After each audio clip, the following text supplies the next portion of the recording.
What's going on, guys? Welcome back to the channel, and we are here with the official Last of Us 2 Episode 2 for Season 1 review. I know you guys like the last one, and a lot of you are very reserved over the Last of Us, respectfully so. I can understand why you are reserved over it, because let's be real, you really don't know what's going to happen when it comes to HBO Max. I mean, these are the same people who made Velma, and now they're making The Last of Us, which everybody loves. So it's one of those things where I know you got to kind of err on the side of caution, but I promise you, Episode 2 is fantastic, just like Episode 1 was, and so far, so good when it comes to Season 1. Now, obviously, this can change at any point in time, but I like to review shows based on a show-by-show basis and also an episode basis. So I want to see what happens in Episode 2 and going forward. Obviously, like I said, it can change, and it probably will change knowing HBO Max. But come along for the ride with me, guys, and if you are new here, as always, I ask of only one thing: consider giving this video a long view duration so we can fight the YouTube algorithm, as we have been with the videos that we've been releasing so far. And as you guys can see, it is in fact helping the channel grow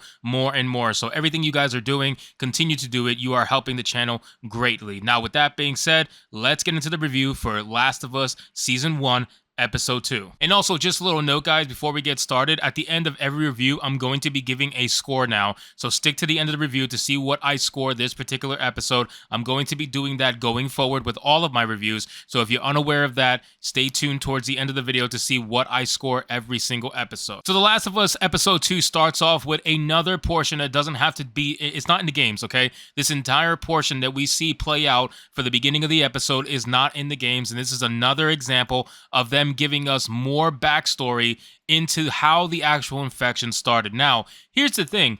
You can't technically consider this canon backstory to how the infection started, because the method of the infection spreading is completely different in the show than it is in the game, all right? Now, obviously, there was biting infection transmission in the game, but it wasn't as paramount as the spores. The spores were a big deal in the game and how the infection was spread, especially in the beginning. It was hinted at the fact that the spores just basically infected so many people to the point where it was incapable of being stopped. This is not the case in this particular canon story. So they start off in Jakarta, Indonesia. Now, I did enjoy what this scene did for the actual story for the TV show, okay? I did enjoy what it did. It gave a lot of backstory. It was very interesting, and it was very well acted. It starts off with the, I guess the police, I would say, or the military. I'm assuming it's probably the military based off how they're dressed. The military is basically trying to find a doctor who is very well known in the area for fungus. I forgot what they're called. I really don't know.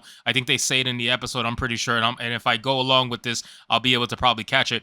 But they end up finding this lady, and when they find this lady, she is questioning why she is being found in the first place. Why do they want her? They find her in a restaurant, they approach her, and everybody looks and sees the military approach, knowing this is a serious thing. So as the military approaches, they take her, and she asks if she's under arrest. She's obviously not under arrest. They need her help, and she asks what is going on. When they get there to their location, she questions whether or not she's the right person, and they mention her name, her rank, her profession, and it's very clearly that she is the right person. She's from the University of Indonesia, and she studies, and her name is Ibu Ratna. I hope I said that right. They confirm at that point they have the right person. So they continue and they go to this facility that looks to be some sort of medical facility that's guarded by military. So clearly something has gone very, very wrong. And like I said, I do enjoy this entire backstory. It is very, very good, and I appreciate it. So they ask her to examine the specimen that they have, and when she does, she mentions this. Iya, ini opiocordyceps. So she obviously mentions that it's cordyceps, which is what we all know when it comes to the game. She discovers that it's cordyceps, and she asks this question. Tapi kenapa menggunakan klorazol untuk mempersiapkan slide? So she's asking why did they prepare the slide in that particular way, because you're not supposed to do that with natural cordyceps. And according to this guy, they said that they prepared it that way because it was taken from a human, which this lady says is impossible, that cordyceps cannot survive in humans. It says it right here, cordyceps cannot survive in humans. So with that being said, she is basically escorted, and you know what I like too? The absolute fear that's in this man's face, the fear that he has without actually saying anything, without verbally portraying that fear. It's one of those things in acting that you could really appreciate, and he plays it masterfully here. So he escorts her over to the actual place where there is an infected human. Now, I got to be very careful with what I show here because it's a fully nude woman. But she approaches the specimen, and when she does, her first course of action is, well, before they do that, The doctor says that if you feel sick at any moment, to please exit quickly. She says, okay, no problem. When she goes to this woman, she grabs the woman's leg and looks for basically the point of infection. And when she does, she realizes that it's a bite. Check this out.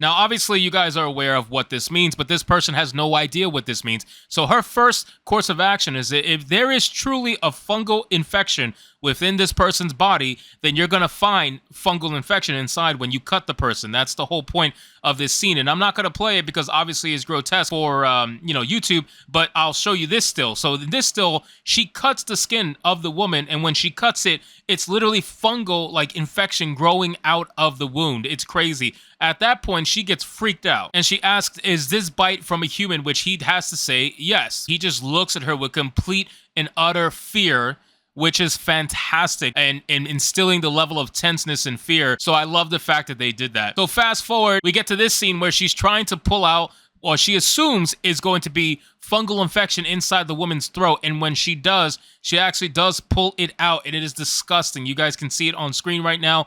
And it is some gross stuff.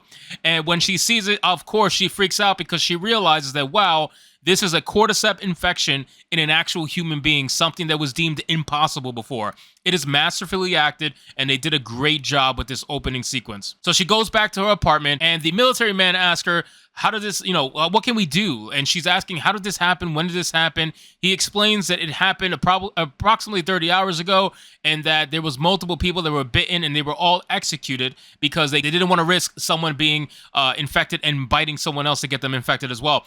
And then they basically say that there is no medication, there is no vaccine, there is nothing that they can do, and that the only thing that she recommends to do is to bomb the entire city and everyone living in it, and do not hesitate.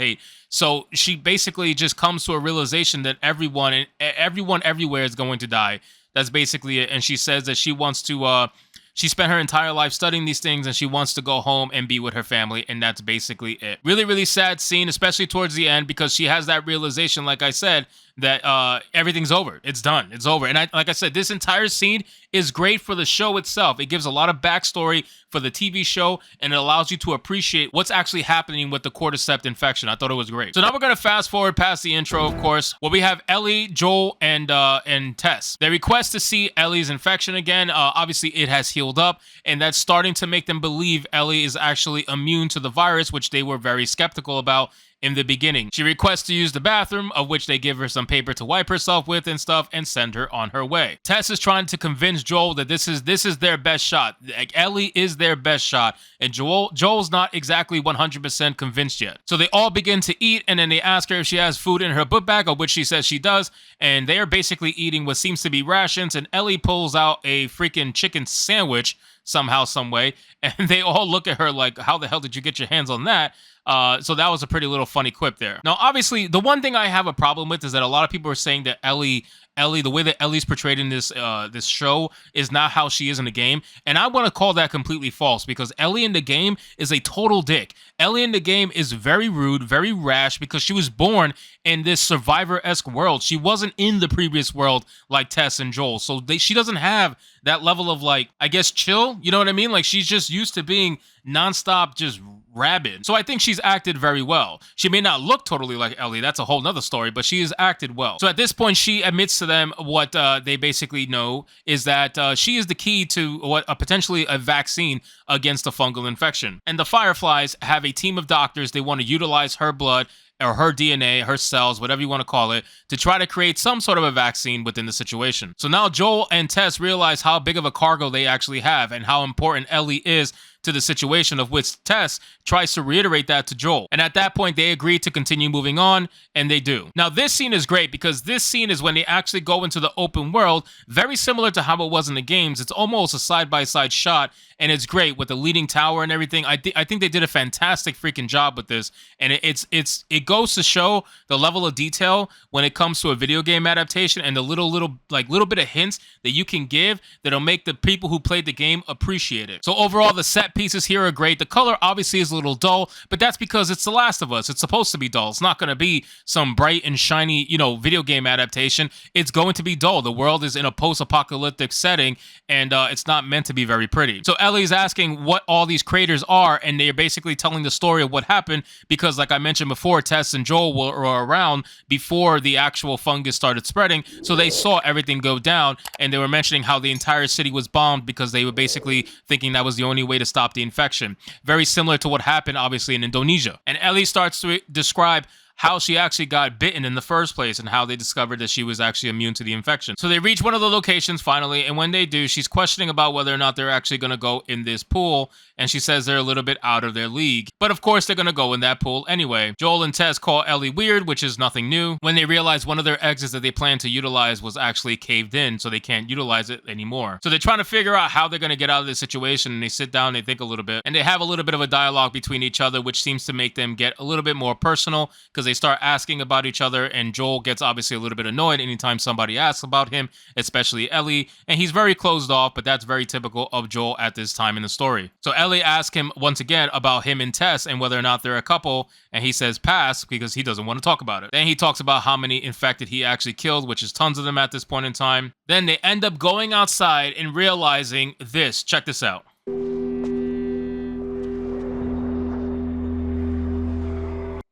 There is a ton, and I mean a ton, of infected. Now, here's one thing that they did, okay? This is basically, they showcase this scene because they want to showcase another change to the game and the storyline. So they basically have this entire Mother Earth kind of thing going on where the fungal inspection has basically a mind of its own. And I don't necessarily like this because what happens is their entire excuse of doing fungal infection through tendrils and not spores was that the spores were very restricting for real world applications, like in terms of trying to showcase it on screen, and that it'll be too restricting for the story because characters would not be able to maneuver freely. But then they come up with this entire Mother Earth thing where essentially if you step on alive, like if you step on fungal infection that's alive or tendrils that are alive, if you step on it on the ground, on the wall, or whatever, the other infected within the radius are going to be informed of your location. It's basically like a hive mind kind of a thing. And I feel like that's very restrictive because if you're going to have these characters walking around and running around and trying to traverse the landscape and they got to worry about every little tendril they may or may not step on because you're having a Mother Earth moment where you're going to have everything connected to a hive mind, that's more restricting than just having the spores and everybody walking around with a gas mask. I just don't get this whole point. So they kind of lost me here on this one a little bit. And I don't really like it, to be honest with you. So that's one point where they actually lost me. You know, I like the opening scene. That was good, even though it was very specific to the TV show. But this explanation of the whole like hive mind thing, I really don't like it, and I'm not really enjoying that part. And here, like I said, they talk about it stretching over a mile in terms of radius when it comes to the actual fungal tendril infections. And then they finally get to the museum. So this is the big scene that everybody was looking forward to, where they get to the museum, and obviously this is when the clickers are going to get introduced. Now, the clickers are done very, very well in this TV show, and that's because they were voiced by the same people who did the effects in the video game, so it is no different. They sound the exact same, and not only that, they sound so aggressive. They are aggressive, just like the video game, which is fantastic. So I like the way they did the clickers, and I'm going to show you later on as we get through the review. Now, they find this guy that's on the ground. He's all messed up because he was messed up by a clicker, and the one thing they say is that how can an infected do this level of damage? Ellie's very confused. She doesn't understand, and the other two are like, oh, it might be a clicker. And they basically say at this point they need to all stay silent. They literally hush her up and say, you do not make a sound, because clickers, obviously anybody who's played the game, they know clickers only react to sound and are very blind. Now, again, they have this whole tendril thing when they're walking up the steps, and Ellie accidentally steps on a tendril, and she realizes, like, oh, crap, I might have just set something off. Joel looks at her, and then they keep going, realizing that nothing's happening yet. Now, as they get to the upper floor, that's when everything hits the fan, because they actually hear and see the clicker. He tells Ellie to be quiet. Ellie obviously tries to be quiet, but unfortunately she makes too much noise. When she sees the clicker in the background here, she starts to panic a little bit, which basically alerts the clicker, and all hell breaks loose. So the clicker starts going after them, but what I want to do is play this scene here so you guys can see exactly how good the clicker sounds.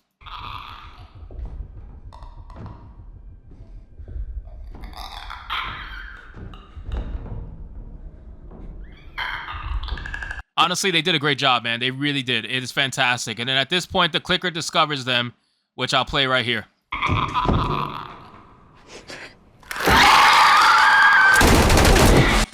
So at that point, they should be royally screwed unless they have a shiv, if you guys know what I mean. But yeah, so the clicker ends up going after them. They fight it off, then they realize, oh shit, there's actually 2 clickers there, which makes it even worse, of course.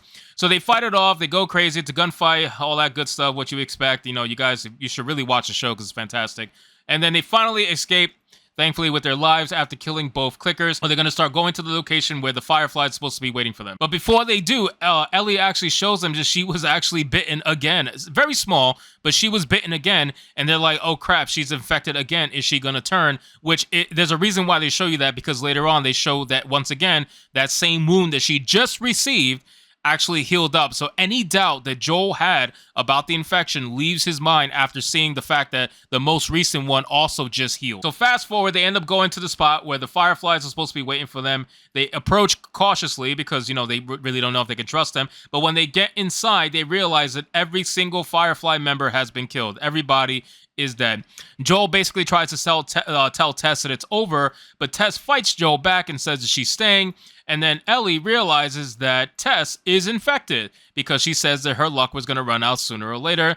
And then Joel says to prove it, shows the bite mark on her neck right there and says, oops, right, from the infected clicker. So Joel realizes what this actually means, and Tess, trying to convince Joel to take care of Ellie even after she dies, she tells Ellie to reveal her forearm to Joel where she just recently got bit by the infected over at the previous building. And when she does this, she realizes, or I should say Joel realizes, that if you can see here the picture, the wound is basically healed even though she just received it. So that goes to tell Joel that obviously, even though he can't deny it anymore. He can't deny the fact that she can actually be a savior for this particular, you know, for the human race. She could be a savior. So Joel decides to accept it, move on, and save Ellie. And with that being said, Tess tries to buy them time because they do this whole Mother Earth thing. It alerts all those like hundreds of infected that were completely like a mile or 2 away before. So I don't really like this aspect of the story. I think it's a cop-out. I think it sucks, to be honest with you. And my initial fears over the lack of spores definitely has been vindicated in my opinion. I'm not liking the Mother Earth thing. So they end up leaving. Joel actually ends up taking Ellie away, and then Tess tries to go out in a blaze of glory. But the problem is, when she tries to go out in a blaze of glory, it's not actually lighting up the lighter that she has in her hand. And even before this nasty scene happens, Tess is just literally losing her consciousness. Because she was bit in the neck. So you got to remember, being bit in the neck in this TV show means that you're going to turn within 10 to 15 minutes roughly. So she's definitely running out of time well before these infected even show up. So she ends up trying to flicker the lighter. Of course, she ends up getting it, and when she does, she drops it. And she had recently before that spread gasoline all over the place and a bunch of grenades and explodes the entire place and goes out in a super blaze of glory right before she got kissed by this disgusting scene that everybody keeps talking about. Props to the actress who played Tess for actually going through with this, because this must have been so nasty to do this scene, even though I'm sure most of it is CGI, but that's still the point. You know, it's just props to you. So that's how it ends, essentially. She ends up blowing herself up, saving Ellie and Joel, and the credits roll. So overall, like I said, guys, this TV show is doing a great job staying true to the source material. It really is. I don't think they could do the first 2 episodes any better than they already did. I do not like the way they're doing the infected in the terms of the hive mind thing. I think that's really stupid. But overall, the presentation of the show, the sets, the presentation of the infected, Joel and Ellie and Tess was played very well. All of this is so far acted very well, but I just have a sneaking suspicion that the whole mask off thing is going to happen still. I just don't know when that is. But as of right now, at this point in this review, I'm giving episode 2 a nice 9 out of 10 for being such a great TV show so far. And episode 1 was almost, I would say, probably a 10 out of 10 for me. I think it did a fantastic job. But this episode loses a point strictly because of that stupid way that they explained the whole Mother Earth hive mind thing. I'm not a fan of that. So anyway, guys, thank you so much for watching this video. I hope you did enjoy, and if you did, consider leaving me a subscribe. I would greatly appreciate it. Don't forget to like the video, comment, let me know what you thought, and I'll see you guys on the next one. Hypnotic out.